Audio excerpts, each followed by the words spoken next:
adlaw-adlaw nato nga pag-inom og DTX 500 makatabang kini sa pagtunaw sa LDL o bad cholesterol nga mao ang hinundan og responsable sa pagbara sa atong mga ugat. Kayan ang pagtaas sa bad cholesterol. Batasanon nato ang pag-inom og DTX 500. Highly recommended sa mga eksperto. DTX 500. Mabalin sa mga butika. DTX 500. Ako si Annabel. As kaayo ako cholesterol level nasa 200 plus. Akong gisulayan inom og DTX 500. Halos tanan akong silingan ga DTX 500. Nag-inom ko 3 capsules a day. Sa usa ka bulan pagpa-check up nako nag 100 na lang. DTX 500. Mabalin sa mga butika. Oras, hatad ka nato sa Camel Soy Sauce. Mga kapanyawan, paminawa ang pagmatuod sa kayuhan sa mga produkto sa SED Marketing. Si Leonora Santos, taas og sugar level. Miinom sa SED Panyawan Coffee Mix. Ang sugar ko minsan 200 something sa umaga. Nagre-range siya ganyan. Pero nito pong nagpapanyawan coffee na ako, ang baba po 134. Minemaintain ko po yung panyawan coffee. Hindi na po tumataas ng ganong kataas. Ako po yung si Mrs. Leonora Santos sa Pasig, Metro Manila. Basta tatak SED Marketing, tatak kining magaling.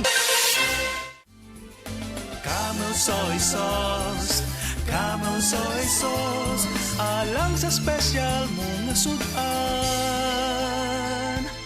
Camel soy sauce.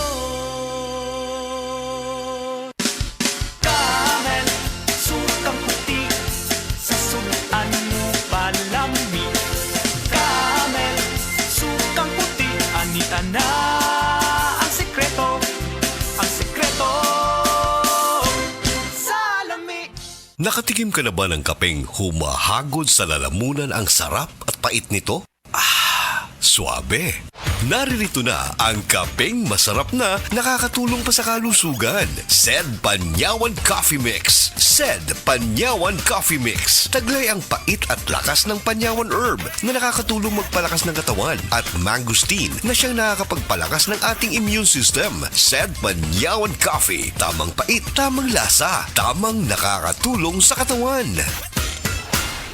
Usa na usab ka paragis bila-bila herbal coffee user ang satisfied sa atong produkto mga kaparagis. Ako si Celisina Semblante, 65 years old, nagpuyo sa Tulingon Mainit, Surigao del Norte. Kaning bila-bila nga kafe, ganahan manggug ko kay hayahay ang lawas, unya mawa imong kabuhi. Mag-inom ka ani kada buntag, gana gyud kay imong paminaw sa imong lawas. Kontento jud ko kayo basta kay kada buntag makainom gyud ko ani. Kini ginama sa GFMQ Marketing kaysa paragis bila-bila, dili na ka mag-agwanta pa.